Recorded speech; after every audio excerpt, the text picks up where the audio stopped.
We're going to bring him out right now, Mr. Tim Reid. There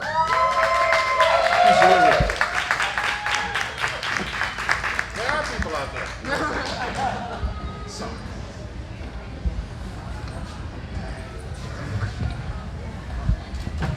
Well, Tim, thank you so much for joining us this afternoon. You know, I was describing to somebody I work with. We work at the local TV station here, and we were talking about who's going to be at Comic-Con. Keisha and I were talking to some of the younger folks, and I said, when WKRP in Cincinnati was a hit TV show, you were really as big a star as it got at that time. I mean, you might minimize it, but you really were. I mean, as far as like just a pop culture icon at the time. What was that like? It was exciting. It was new for all of us. The timing was perfect for people like myself and Lonnie Anderson, and the veteran of the group as an actor was Howard Hessman, because he had been part of a comedy troupe called the Ace Trucking Company, and he was actually the only one with radio experience. He was in San Francisco working on a sort of I don't know what you call it, an underground radio that they now call FM. And so he had the only experience in radio. The rest of us, this was the first big show. We had all done a lot of pilots. You know, I did a lot of pilots. None of them got picked up. You always think they are. So I went out and bought a car and it didn't get picked up. So I needed a job. And we all came together in this show. We all knew, literally from the first taping of the pilot, we all stood around and said, this is something special. This is something that could get us all further along in our career. We all knew that. Lonnie was the only one that acted first. We were sort of caught up in the milieu. Lonnie was like, I need to get a poster, I need to get on Carson, and she took off. Yeah. But the rest of us, it was 4 years of my life that I'll never forget. It was an incredible experience. It was a quality show, the writing, and we did a lot of firsts. KRP did so many firsts in television history. We were the first show to do anything on Vietnam, on Who's Gordon Sims, that I happened to play, that was the story around my character. We were the first comedy, a situation comedy show to shoot outside the whole show. We did a baseball episode. Yes. It was so many firsts.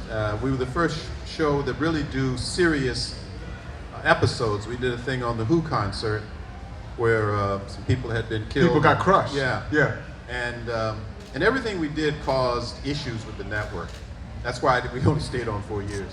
We pissed off so many people at the network that they said it's time to get them out of here. And they did. And we were number one in the, we were canceled and we were number one in the nation the following week. Wow. So it was political, a lot of it. But I mean, television shows have moved towards that nowadays. I mean, you can see a lot of, you know, sitcoms that have that gem, that's something where they're, you know, talking about a current event that's going on, where they're trying to bring more awareness to it. What does it feel like? What did it feel like when you guys were doing that on your show? Well, for us, it was necessity. We had to do it because that's what we were feeling. Right. And if you're a radio station in a city and there's something like the Who concert and you don't do anything about it, then why you're a radio station? So we looked at it as real as we possibly could make it, given the confines of television. I would say everything we did on that show was close to real, except, if you notice, none of the DJs, including myself, ever wore headphones. And the only reason was mush up your hair. And it was like, we gotta go to another scene, I gotta pick out my fro, you gotta do this. So we never wore headphones. That's the only thing that was non-radio. Even the music, you know, Howard and I picked our own music.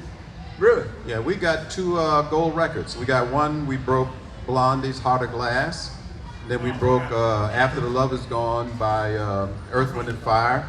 And I broke Bob Marley in America. Oh. By playing that on the show? By playing Bob. Nobody was playing Bob Marley. He was forbidden. None of his music. He was working in an auto plant in Florida and doing his music. And I decided, a friend of mine asked me to come with him to a concert in Santa Barbara to see this Bob Marley guy. And I said, okay. So we drive up to Santa Barbara, and it just blew me away. I'd never seen anything quite like it. And I started playing his music, I went to the record company that had the label at that time. I forgot the company. And I said, send me all the Bob Marleys. We only had that one, that first Lively Up Yourself was the first album. And I started playing them on KRP. Almost every album, I played some part of it. And it helped break him. Matter of fact, just before he passed away, he sent a message to me. He wanted to meet me and talk to me about that. So that's the thing from the show that I think more about how happy I was to be a part of that. Are you a lover of music? Yeah, all kinds. Eclectic, very much eclectic though. I'll go from Wagner to Kool Moe Dee. Oh. Out of all of the shows and movies and roles that you've played, which is your favorite? Well, I don't know. There are, like in KRP, there are a couple things that I'll never forget because there was the behind the scenes. It was some I wrote, and but Frank's Place overall was the closest that I came to my heart and my propaganda, my experience that I wanted on television. Right? Yeah, I co-created that with my partner, matter of fact, who was the writer of WKRP in Cincinnati, Hugh Wilson, who just passed away last year. He and I created that show, and that show was more culturally enriching for me because it was closer to the community in which I grew up in terms of what the people were really like. And I wish that show had stayed on the air for at least 4 to 5 years. It would have given us an opportunity to explore a culture unlike anything America had seen. Yeah, it feels like when you talk about KRP, I think yeah, there you go. Thank you very much. That's probably a sign from God that I need to stop talking about. I'm gonna keep going anyways. It feels like there was a cultural shift with KRP. You talked about it, and you talked about your own show, Frank's Place. What was it like to witness? You were on TV when there were only 3 or 4 channels. I mean, now people are getting their television now from a million different outlets or their entertainment. You were a superstar when there were 4 networks. Yeah. Can you explain what that's like? Well, it was very controlled. It was very rigid. You couldn't do anything without permission from a network. As a matter of fact, I was the first black person allowed to wear a beard on primetime television. And it had to go all the way to New York to the executive board of CBS to get the permission for me to wear a beard. And then when I decided to wear it, Lonnie is responsible for me wearing an earring. She saw in the pilot, she said, you need something. And went to award props and said, you got a clip on. So in the pilot, I had this earring. I'm like, I ain't a pirate. So she put this earring and said, that's it. And then when it was time for the show got picked up, she said, you got to continue it. I said, well, the network was very upset with me wearing an earring, and they said no. And then finally, for some reason, we fought against it, and they allowed us to have it, but I had to get my ear pierced. You did, yeah. And she said, oh no, it's nothing. You just go in there, put your ear in the gun, and they'll polish it, it's over. I said, don't hurt. She said, just a pinch. So she took me to this jeweler, and I don't know if any person out there, I know women have, but women are stronger than us when it comes to that kind of stuff. But if any man has had his ear pierced, it hurts. Yeah. She put my little earlobe in that little gun and went pow! I jumped that high off the floor. But anyway, that's how I got the earring, and we stuck with that. Tear up. It hurt. Yeah. I got my. I'm mad enough to say it hurt. Yeah. But that was how I got that. But everything was a fight with that show. We Frank's Place. No. Oh, WKRP. Frank's Place was worse, but okay. But KRP was a fight because we were always going against the episode about Vietnam was called Who's Gordon Sims, mm-hmm. where I was supposed to be a deserter, but I really wasn't. But it played that way, and that show, in order to go on, they had to bring the Marines in to watch our rehearsal, and if the Marines, so they were green-lighted. Marines, literally, the armed forces green-lighted. That's green-lighted. We did the rehearsal up to Thursday, and they sat in the audience. They had from the Army and from the Marines sat in the audience and watched the rehearsal. And then on Thursday in the run-through, they all came over and said, "Yes, this must be seen." And that's how we got on the air. Was there tension around that whole atmosphere? Yeah. Because you got the military sitting up there, and you don't want to screw up, and you're trying to, is this going to work? And then the Who concert, we shot that, and the network refused to put it on. So they sent it to the city council of Cincinnati, who sat in a room, watched the show, and they said, okay, they can air it. And that's how that show got on. So we're always pushing the envelope, pushing the envelope. And there was always something like that. Was there any point where you felt like, okay, this isn't worth pushing, or you got tired of pushing? No, I mean, you never, if you're a warrior and you're fighting, you never get tired of fighting for what you believe in. So all of us, it wasn't just me. I mean, Hugh Wilson, the writers, all of us, we stuck together. And if it came down to if you're fighting for more salaries, we all had a meeting and we said, this is what I'll take, this is what I'll take. And either they take all of us or they take none of us. And the network hated that because we were together as a group. And any struggle we had, we always did it together. And I think that's why many of us who are still with us are friends to this day. This is a question I asked earlier. What drew you to acting? A left turn one day instead of a right turn. Okay. You know, I did a little acting in college, but it wasn't for any dreams of being an actor. I mean, you got to look at it back when I was in school.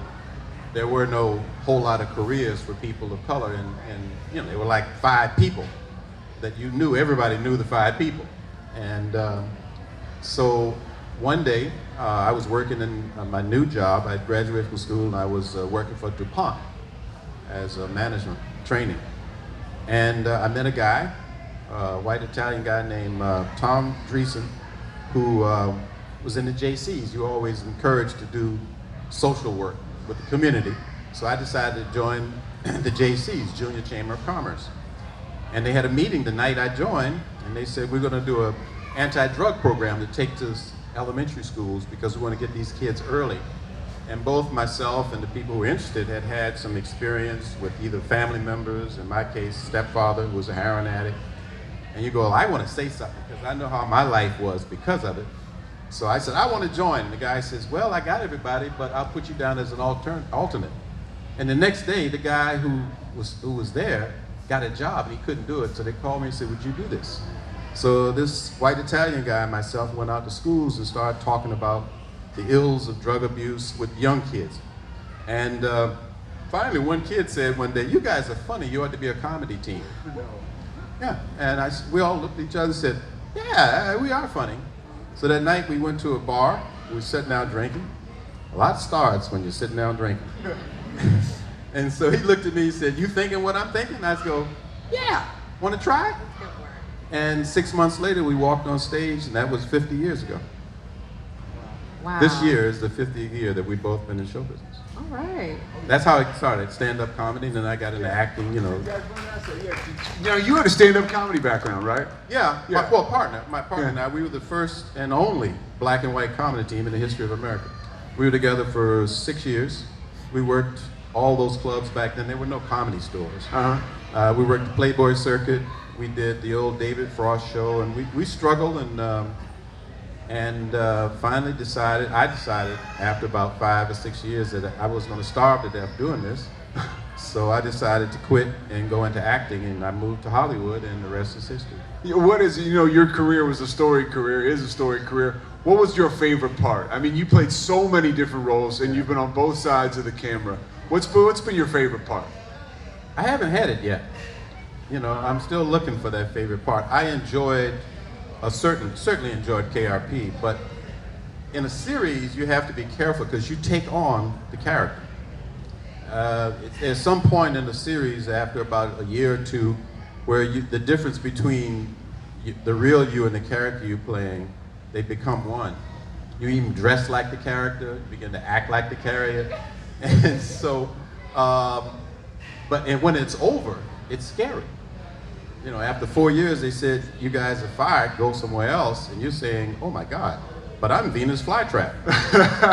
And you can't pay your rent that way. So you have to figure out, what am I going to do next? So you begin to change yourself and change yourself. But KRP was the most enjoyable discovery as an actor, because all the things you see in that character didn't start that way. They weren't in the script. Hugh Wilson said to me, what are you into? And I said, well, at that time I was in Eastern religion. I said, well, you know, I'm into that. And I said, well, you know, I'm reading all this stuff, so I had the gong that I would hit. That was my gong. You know, I was in the incense and I was doing all this stuff, so he began to write towards that. And my character began to develop with my personal life going into the character, the outfits. All the outfits that I wore were made for me. I would go out and design them, you know, Yeah. and you never knew. He'd always say, I never know what he's going to wear. It's like a period piece. Sometimes I look like a pirate. So we just had this incredible freedom. The music, we picked our music. No one said you can't play that. So it was a wonderful. Here we go. I know you're tired of me, but I got to finish this statement. It was a wonderful exploratory character for me. You don't normally get that kind of opportunity in television. I wanted to ask you, Tim, I was sitting around the other day and I was looking on YouTube and I saw an old clip. This is literally something I came up and it was you at I think it was a Richard Pryor roast. Yeah. Yeah, I mean, and so I saw you popped up on there and it was absolutely hilarious. And to me it speaks to the different stages that you were on throughout your career. Right. You know, who are some of your favorite people to have worked alongside of? Because I didn't think about you and Richard Pryor working together, but you guys are, and it seems like, you know, you guys have known each other forever. You know, We knew each other. I have to say, as far as comedy is concerned, Richard Pryor is the reason that I decided that comedy may be an opportunity.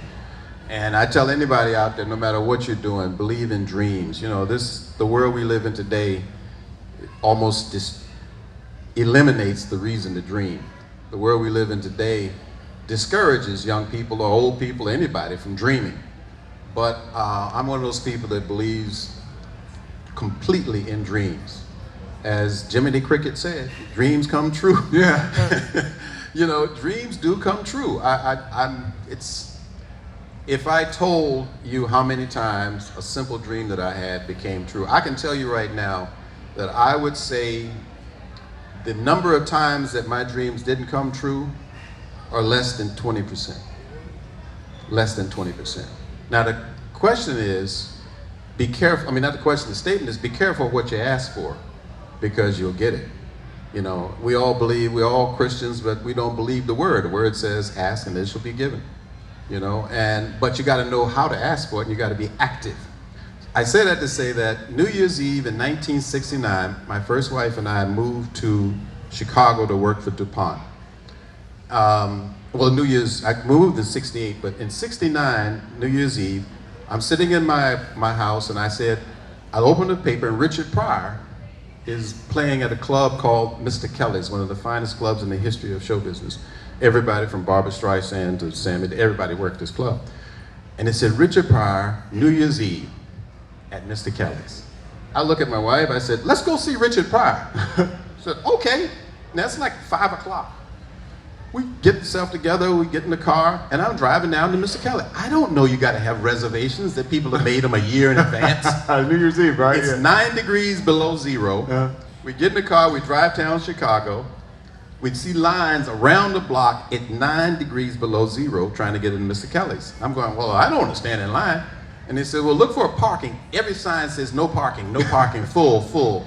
So I look to the left and a guy comes out, takes the sign and flips it, 1 vacancy. I pull right in. He said, sure, of course. I go in, sit down, put the car, we go. I said, I'm not gonna stand in that line, it's too cold. So I go up to the front and everybody's looking at me, go, where do you think they're going? Well, somebody was coming out you couldn't open the door to go in, but somebody was coming out. I said, oh, I go in, I walk in, and the maitre d' looks at me and goes, where are you going? I said, I'm here to see Richard Pryor. He said, you have reservations? I went, no. What are reservations? Yeah. And he gets angry with me. He said, do you think you can just walk in and you see that line? He's angry, he's raising his voice. I said, relax, I just want to see Richard Pryor. And they looked at me, he could tell I was, didn't know what I was doing. He said, where are you from? I said, Virginia. He said, one of you country boys up here don't know where you're. He said, let me teach you something about how to get to a club. By that time, they let out the first show. So now I'm standing there blocking the exit, arguing with him, and people are trying to get by me. He says, stand. Now he wants to really teach me a lesson. Stand over there. So I go, okay. So we stand over there. Everybody comes out. He starts letting people in. He said, you wait right there. I'm going to teach you something you'll never forget. You come to this town, big city like this, you got to know things. You just don't walk into a club. I said, all right, calm down. Somebody got in a fight. A man and his wife got in a fight at the bar. She threw a glass at him, broke glass, and she stormed out of the room, out in the street. The guy came after. He says, we won't be here for the show. And the guy looks at me and says, take those 2 chairs. Persistence, right? So we sit down, and out comes Richard Pryor. And he just is phenomenal. I've seen him on Ed Sullivan, I've seen him on his, but I'd never seen him live. And he blew me away. And when it was over, I turned to my wife and I said, I want to do that. And I want to do it on that stage on New Year's Eve. She said, yeah, right, okay, let's go home now. Well, in 1975, six years later, on New Year's Eve, I was the last comic to work at Mr. Kelly's. Wow, yeah. Dreams come true. That's a hell of a story. And that's how I got in the show. That's a hell of a story. Yeah. My life has been that way. Well, you know, you obviously are sitting here in one piece, and you're very inspirational talk, and we talk about, the reason I mentioned One Piece is because there were a lot of pitfalls for celebrities. I mean, there still are, but especially at the time when you were coming up, I think there were a lot of people didn't really know how to navigate success like that, or early superstardom, times of Studio 54, all that stuff. Yeah. How the heck did you do it? Well, not that I did it successfully, but you're right. There were a lot of pitfalls, still are. I had a couple mentors that really mentored me through a very tough period of not working. What do you do? Also, I was an avid reader, and I was going through some changes at that time in my life. I divorced and worried about my kids and trying to make it. I wasn't working, living off of my investments when I was with the company, and some unemployment. And you were, what am I going to do? So I started reading stuff. I just started reading and reading information, religions and all that stuff, trying to find that void, to fill that void that I had. And I just then all of a sudden realized that if you want to have better life, you take better care of yourself. If you take better care of yourself, believe me, life will be better in whatever form. So I started that dream, believing in my dreams and working hard. And I stayed away from things. It wasn't that it wasn't there. God knows it was there. Yeah. That was back in the day when everybody thought cocaine was non-addictive. Okay, right? Yeah. Everything was one. I would go to parties, there would be bowls of pills, bowls of cocaine, whatever it was always there. But I read a book called Moon is a Balloon by David Niven Sr., the great actor who won an Oscar for Whom the Bell Tolls, or whatever it is. And in the book, the lesson that I got from that book that I tell other young performers, musicians, it's not what happens to you when you're working, when you're performing, when you're dancing, when you're acting, that has a lot to do with your longevity of your career. It's what you do in the downtime when you're not working. And those where the self-destructive moments happen. When you're in between jobs, however long that is, that's when you become self-destructive because you're depressed, you're upset, you're stressed out, and here comes somebody. There's always going to be somebody saying, hey, take this, do this, go here, it'll be better. And it does fulfill that need. It takes your mind off of what you're really hoping to do. But it's the downtime that can destroy your career. And a lot of my friends who did not make it jumped out of windows, shot themselves in the head. I mean, one of my dearest friends was the late Freddie Prinze. He was a wonderful, wonderful man. I met him when he was 17. We were working in New York together at Playboy Club.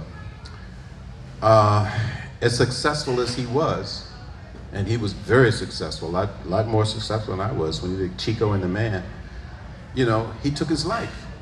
He could not handle that pressure. And it was a downtime that had a lot to that, for him to have that decision. So I say to anybody, working is great and what you do to get there and the training, but it's that downtime where the demons come And if you can hang through the downtime and fight those demons the best you can, you got a better chance of making it. Doesn't mean you're going to make it, but when it does happen, you'll be in better shape to take advantage of the career or the situation. And that's what saved me, was knowing that in the downtime were the pitfalls. So whenever I was in the downtime, I would do things. I'd learn to play the flute, I would paint, I would try to read. I would always try to do something that would enrich me in a way, to make me a better actor or better whatever it is. I'd take acting class. I just wouldn't sit there and be depressed. I wouldn't sit there and worry. I wouldn't, we all did that. Those who are successful now, my friends from the Richard Pryor, John Witherspoon, all these people, we all worked together. We all, when there was nothing happening, we were out there in the street, we were playing tennis, we were working together, trying to keep positive about the career. So it's the downtime that destroys you. As your career started to rise and you found yourself floating in rare air, was there a moment when you were around somebody or a group of people where you were like, wow, this is pretty amazing? Whether it was meeting a diplomat or a president or a superstar, when you were like, I can't believe I'm in the same room with this person. I do that every time. I still do that. Yeah. I enjoy it. When you're a young kid in the South, poor, coming from, my folks were sharecroppers after slavery was over, and they stayed sharecroppers from Virginia, Norfolk, Virginia. But the South, my family's from a place called Whaleyville. You can't find it on the map. Where is Whaleyville? Whaleyville. They were peanut sharecroppers, and so I come from very humble beginnings, and you would dream. I remember in looking at television. I still remember to this day when Stevie Wonder was the first black person to be on Disneyland, on the Disney Channel, with that show with Annette Funicello and all those people. The older people might remember. And he was on, and it ran through the black neighborhood. Tonight, Stevie Wonder. It was all in black and white. Everybody was like excited. When a black person was on television back then, it would go through like the grapevine. Everybody would know. We'd all watch, whoever it was. And there weren't that many. So you dream of these people. I dreamed of meeting Sammy Davis. I dreamed of meeting Sidney Poitier. I dreamed of meeting all these people. And lo and behold, I find myself in the room or in a situation with most of these people. One little last crazy dream was, I don't know if you remember, it was a movie, Bob Hope and Jane Russell. It was called Outlaws, I think it was, black and white. This is one of the first. Howard Hughes produced this movie and directed it. Matter of fact, in that movie, the bra was created. Howard Hughes designed what we now call a woman's bra. And he designed it for Jane Russell because she was well endowed, but it didn't work in the outfit. So he designed this thing that later be known as the bra. I don't know if he owns the patent on it or what. And so in this movie, Jane Russell was in a hay barn or something. And I'm a little kid, I'm like 10 years old, 11 years old. And I'm looking, I'm going, oh my God, this is the most beautiful one I've ever seen in my life. And it's just beautiful. Matter of fact, the Hayes Commission, I guess it was a Hayes, almost tried to keep the movie from being shown because she looked so beautiful in this new thing she had on that had everything up around her neck. So everybody was excited. And I dreamed, Jane Russell. Boy, I'd like to meet Jane Russell. 10 years old. Well, many years later, I'm about 28, 29, or 30, I'm in Hollywood, and I get invited to go to a fundraiser at some place in Hollywood. And I go, okay, I don't know if my public relations or manager suggested, so I go. And I'm sitting at the table, and they bring in all these people. And all of a sudden, I turn to my right, and there is Jane Russell. And I looked at her, and she could see I was in awe of her. She says, young man, are you all right? I'm going, but you don't understand. When I was 10 years old, yada, yada, yada. But anyway, people like Jane Russell and all these people that I had the pleasure of being in a company with just reinforced in me belief in dreaming, spirituality, and all those things, because they do come true. But you gotta be ready. So I met, and I still get excited about meeting people. I mean, I really do. I think there's a kinship among performers, whether it's singers, dancers. There's something among us that when we see each other, those of us who've been through the difficult times and survived enough to be in it, where we look at each other and we go, all right, fellow warrior, welcome, So there's that kind of thing that's always been there. And I try to pass that on now when I meet younger people. I was going to ask you about that. You're so easy to talk to. You've said a number of things that I think resonate with a lot of us. Let's talk about your time on Sister Sister. Okay. The twins. What was it like on the show with them? And did you sort of pass on some of your wisdom to these young, at the time, actresses? I scared them to death. Okay, goodness. I was not hard on them, but I was real with them. And the reason I was is because I knew two of the most wonderful human beings I've ever met and still know. I love them. But they were so naive. They came from a very strict religious upbringing, and they didn't know anything about not only Hollywood, they didn't know anything. They just were caught up in this incredible dream that became true for them. I met them at 13. They just turned 13. And I decided that I was going to be the person who gave them a touch of reality. The first time they ever heard the word fuck came from me. The worst time they ever heard, I knew everything. For some reason, I just decided to be real with them. And they, in a strange way, appreciated it. And they would come to me. I remember when both of them got their first kiss. I remember when both of them became a woman. I knew the day it happened. They would tell me just about, not anything, but they were very open with me, and I was very open with them. And they're extraordinary young women. And I only did the show, I could care less about you. I've never seen more than 2 episodes of Sister Sister. I did it for the money. It was purely a mercenary situation. Bills, yeah. I decided to build a studio in Virginia, and I needed extra money, and I went, hey, I think they'll pay me well. I had no idea it was going to go 6 years. I figured 3-4 years, and it was canceled.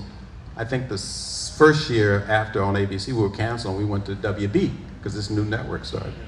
So I did it for the money, and I really wasn't there. I look back now and I think, oh man, I should have been there. But I was there with those 2 young ladies, and to this day, when I see them, and they see me, we have this incredible relationship among them. But they're some of the most talented, some of the most gracious human beings I've ever worked with. I've never worked with anyone as open and as kind as they are. When you're up, Yeah, just a follow. Who was your mentor? You mentioned. I have many. One was, of course, in Hollywood was Dick Gregory when I started out. Della Reese, she was my mentor. Taught me so much about the business. Hugh Wilson, who passed away, was a writer. I had some David Gerber, the guy who created Police Story. John Frankenheimer, who did Manchurian Candidate and a bunch of other movies. He took me in his wing when I wanted to be a director. Couldn't learn from anybody better. So I always seemed they would show up at the time that I was ready to make that next step. I had prepared for it, I was ready to make it. Out of nowhere, these people would show up, almost like angels, and say, all right, what you getting ready to do now? Before you do that stupid thing, try this. So I've been blessed, and so I look at it as my job to give whatever experience I have to the next. I work with a lot of millennials now, filmmakers. What do you think of that? What do you think of millennials? Well, I didn't start out liking them. As a matter of fact, baby boomers and millennials hate each other. I know you guys know that. But I didn't really take on to them until I started visiting the troops. I got a call from a friend of mine at the Pentagon who said Tim was doing in Afghanistan. No, Iran. And when people were going over to visit the troops, very few black people would go visit the troops. And the conflict, the anti-war stuff was happening. And so they said, we need some brothers and sisters to go visit the troops because they're not seeing their own. And I said, oh yeah. So I started traveling to the military installations around the world. Marshall Islands, Asia, Germany. And I was in Germany at, I can't think of the name of the place now, but it's where all of the wounded are taken from the live action. I mean, literally, there are people who have been shot or wounded 3 hours prior who are now at this base. They would bring in C-5s and C-17s full of wounded soldiers. Both all our allies as well as our own American troops. And I was there one Christmas. I will never forget it. And we watched these planes land from the hotel. And then that afternoon, they said we're going to the hospital. And we would see these people in triage treatment and wounded. And literally 3 to 4 hours prior to this, they were on a battlefield full of human beings. And now their limbs missing and they're laid up in these hospitals. And I remember getting lost. And I wandered down the hall by myself, and I walked into a room, and there was this young GI, young white kid couldn't have been more than 19 years old. And he was so bandaged, I think it was I don't know what appendage was missing, but he was laid there. And I walked up to him, and for some reason I'm thinking, this is this is Christmas Day. And this kid's laying here. And I went up to him, and I said, how you doing, soldier? And he managed to say, again, sir, they were in that military training. And I'm trying to think of things to say, and I'm looking at him, I know he's in pain. And I said, so, knowing anybody comes to this hospital is not going back to battle. They're going home. They're either going to Walter Reid or going to these other because they're in bad shape. So I said, I guess soon you'll be home. You'll make home for Christmas. He says, no, sir. I said, what do you mean no? He says, I don't want to go home. I said, what do you mean you don't want to go home? He says, I got to go back to my platoon. They need me. And for some reason that really struck me. This young kid, 19, all he can think about is he's needed by his troops, and he's laying here, will probably never ever go back to combat. And it changed my thinking of young people. And then I went into I was somewhere else in Italy, and I went in a room. Now everybody in the room the oldest was like 22 years old. The youngest was like 19, and they were operating equipment that cost millions of dollars. And they were monitoring all flights, everything in the air, from England to the north coast of Africa, Morocco, all those places, all the way up to Egypt. Everything in the air, they were monitoring. And they were notifying all the airports and the military units as what those things were. I'm looking at these young kids, and I'm thinking, wait a minute. I've misjudged these people, and they're going to be running this country in a few years. And I became sort of involved with this group of young people. I came back and started an organization to work with young filmmakers around the world. So I work in Cuba, I work in Nigeria, I work in England, I'm now working in Ethiopia, and I work with young filmmakers, because that's my field of work. And to try to get them to understand that they have a responsibility for themselves and they got to take over. We gave them a bad hand. What we're handing these young millennials is a bad hand. It's a lot worse hand than it was handed to me. And we're not giving them information. They're getting all the information from their cell phones and smartphones and all that. And I thought, that's not fair. We got to give them some information. And whether they can do it good or bad doesn't matter. But they are the ones who are going to be running the water department, the city council, in less than 5 years. Running the government, and baby boomers don't like them. Yeah. They don't like them. They're jealous. Baby boomers compete with millennials. They compete for everything, jobs, women, men, compete, as opposed to working together. This is the first generation of the baby boomers of the first generation refused to mentor their children. They put them in front of computers, they put them in front of television. And this is the first generation was completely raised by media. How they're going to handle things is not going to be the way we like it, but they are going to handle things. So it's best to try to get what little information you can get to them now, because we're not going to like where they go with it. So that's why I work with millennials. You talked about your work with young filmmakers and your own filmmakers. As we're coming down towards the end of our time here, I wanted to ask you about what you're working on now and how you've grown on the other side of the camera. The other side of the camera is, to me, where the power lies. I love being an actor, but we're spoiled rotten. We go, oh my God, can somebody go get my ticket? I want to get on this plane. Actors are spoiled rotten, and they do a good, I don't care who they are, they're spoiled rotten. But when you get on the other side of the camera where you have the power, or you're trying to create something to affect the minds of the masses, that's when it gets scary. Because then you're competing with the big boys. That's a different room to go into. That's where decisions are made. That's where control is. So when you get on that side, it's a whole different battle. And I've been on that side now for the last 25 years.